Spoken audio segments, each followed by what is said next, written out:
All right, let's take a look at this old photo that was shared today in the Indianola, Nebraska History Facebook group by new member Alan Lambert. Thank you for the share. This photo made my day. Look at this place. So the back of this photo reads C.D. Cramer's place on a hill north of Indianola, circa 1900. So right at the turn of the century, 1900. This is several miles north of town. This is about, as you'll see later here, people are saying this was probably located about a mile north of the Indianola prisoner of war camp during World War II that was located nearby here. That's interesting, something to think about.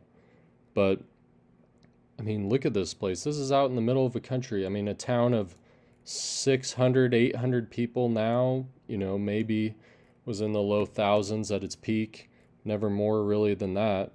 So a town this small, you're saying that they built this house. When was this house built? That is a great question, because as you can see here, those familiar in the mud flood, Tartarian Empire research, people into the old world, the resets, the buildings from the previous civilizations, you begin to realize and notice all across the United States and countries all across the world, buried buildings from around this time, right at the late 1800s, during the start of the Industrial Revolution and all the settlement of the Midwest and the West. We moved into all these areas and built amazing buildings, but there's a problem with these buildings, something that just really does not add up. And that mainly being buried subfloors. And look at this. This is a great example. All kinds of great examples in towns nearby, like McCook, for example. I've been looking a lot into that lately. You can look up my videos on Kearney. But this is a worldwide phenomenon around this time. There was some event that we apparently do not remember, has been erased from our history, that buried these buildings, and in often cases, multiple stories, in several stories of mud, debris, silt. There was some sort of event that buried these buildings, because look at this. These are clearly windows, but why are half of an entire floor is buried? And again, this is in the middle of a rural area, in the middle of a country. Why would you build a mansion and a mansion like this I'm going to do a deep dive on this, but apparently the early 1880s, because as you can see here, I had a great time reading all of the comments on this to find out more information. There's some great knowledge in this group. Again, if you are from Southwest Nebraska, from the area, amazing stuff. C.D. Cramer in 1883 was the commander of the G.A.R. post. So the Grand Army of the Republic is kind of a fraternity for Civil War veterans. He was the commander of the G.A.R. post at Indianola. He was also the Republican nominee for county clerk, which he conveniently won. Sounds like this guy was pretty elite. I mean, obviously you would have to be able to afford to build something like this in the late or early 1880s. I mean, the majority of the people were supposedly settling here in covered wagons with not much of anything really to speak of, but to be able to build something like this. So Bill offers some great commentary here that what he found out, he's great, and Bill has great knowledge of the area. So they described it as a mansion with a beautiful staircase. It was located north of Indianola, about a mile or so north of the prisoner of war camp that was located nearby, 1 mile south in World War II.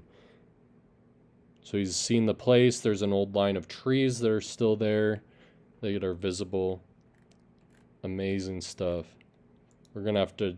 I'm going to do a lot more research on this place, obviously, because this is just blowing my mind, really. I've been looking for more examples of old world architecture in the rural areas.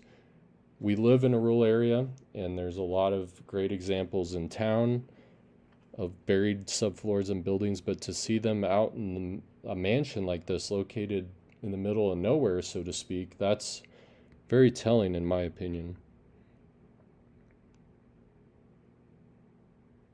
So it's out by an antenna, or a radio tower is located near there apparently now, on the blacktop north of town. Again, someone's pointing out that C.D. Cramer was the county clerk in 1884. Someone had mentioned that before.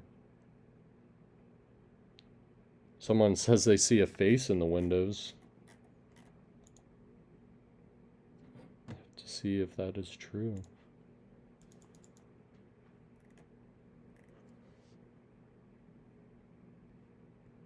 But again, see these buried subfloors. This looks like this may be an entrance, the original entrance located underneath these staircases.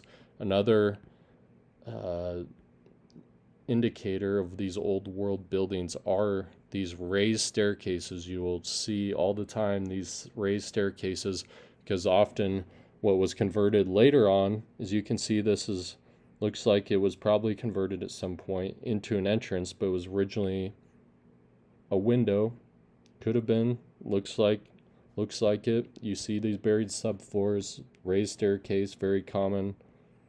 But just look at this. 1, 2, at least 3 stories that we can see. There may be additional buried floors. Very well could be. Look at these bricked archways. This probably was a window right here at one point. As well as just more. This looks buried. It's why is only half a level or a story showing of this amazing mansion for its time, for today?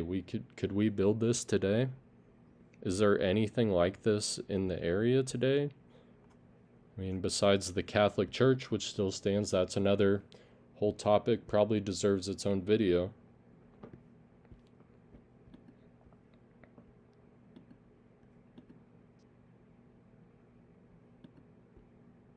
Let's look more at the comments here.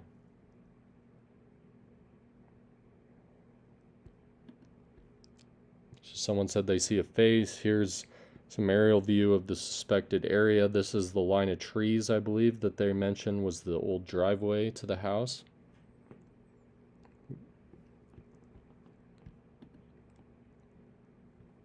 Someone mentioned plat maps. I'm definitely going to look up some homestead records to try to get estimated date of construction of this place. They're talking about that the trees were very interesting, or it was a specific type of tree that made up the driveway there. Someone was mentioning that, and they said that it was probably Osage orange, very hard wood, very long lasting fence posts. So here's again the area where maybe the house once existed, it looks like someone is pointing out. Maybe the old foundation. I'd love to see pictures of the inside. If anyone has more info, can share with me some pictures of this house, I'd love to see it. I'm suspecting could be multiple fireplaces. Looks like they're as big of a house that probably surely were at that period in time. More people pointing out the location. But what an amazing place. I want to know much more. I'll be trying to share more, as I'm definitely going to be looking into this. But just wanted to make a quick little video, hop on, and I'm hoping to do more of this. This is just one of my first attempts at this. Some live commentary, initial knee-jerk reaction. So bear with me. Hope you enjoyed this a little bit, got something out of it, or at least interested you enough to look more into this if you are from the area, or just enjoy information history posts like this. So take care until next time.